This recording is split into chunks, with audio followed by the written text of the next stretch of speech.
Hello guys, मैं रमनदेव और आज जो हम डिस्कस करने जा रहे हैं वो क्लास 10th की जो पोएम है डस्ट ऑफ स्नो जो रॉबर्ट फ्रॉस्ट के द्वारा की गई है और उसके स्टैंजा बेस्ड क्वेश्चन आंसर्स को हम डिस्कस करेंगे।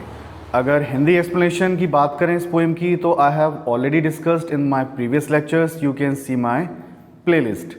तो चलिए डिस्कस करते हैं जो बहुत ही इंपॉर्टेंट क्वेश्चन है एग्ज़ाम की दृष्टि से डस्ट ऑफ स्नो पोएम से। तो पहले स्टैंजा के क्वेश्चंस को लेते हैं पहले कि where was the poet standing, कि पोइट जो है कहाँ खड़ा था। The poet was standing under the hemlock tree, कि जो पोइट है वो कहाँ खड़ा हुआ था, हेमलॉक ट्री के नीचे।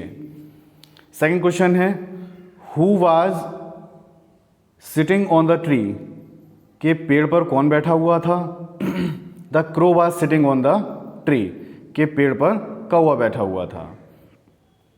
नेक्स्ट क्वेश्चन की बात करें, question number 3, where does the particles of snow fell, कि जो वेयर डज कहाँ गिरते हैं, जो डस्ट जो स्नो के जो पार्टिकल्स हैं वो कहाँ गिरते हैं। तो the particles of snow fell on the poet, कहाँ गिरते हैं, पोइट के ऊपर गिरते हैं। Under next question, under which tree was poet standing, ठीक है, किस पेड़ के नीचे पोइट खड़ा हुआ था। The poet was standing under the hemlock tree.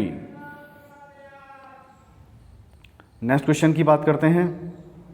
अगला स्टैंजा में जो इंपॉर्टेंट क्वेश्चन हैं उनको देखते हैं। Did the poet remain happy during the rest of the day, क्या पोइट जो है खुश बना रहा during the rest of the day, बाकी बचे हुए दिन में, शेष दिन में। Yes, the poet remain happy during the rest of the day, बाकी के जो बचा हुआ दिन था उसमें पोइट कैसा बना रहा, हैप्पी बना रहा। क्वेश्चन नंबर 2 की बात करते हैं, सेकंड स्टैंजा का। Which particles did the crow shake down, कि कौन से पार्टिकल्स को कौवे ने क्या किया था, गिरा दिया था, यानी झटका देके नीचे गिरा दिया था। द पार्टिकल्स ऑफ स्नो, किन से पार्टिकल की बात चल रही है, कि बर्फ के पार्टिकल को गिराया था। द क्रू शूक डाउन ने क्या किया था, नीचे गिरा दिया था।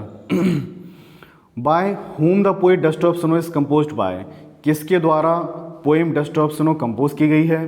The poem dust of snow is composed by Robert Frost, ये पोएम जो है रॉबर्ट फ्रॉस्ट के द्वारा कंपोज की गई है।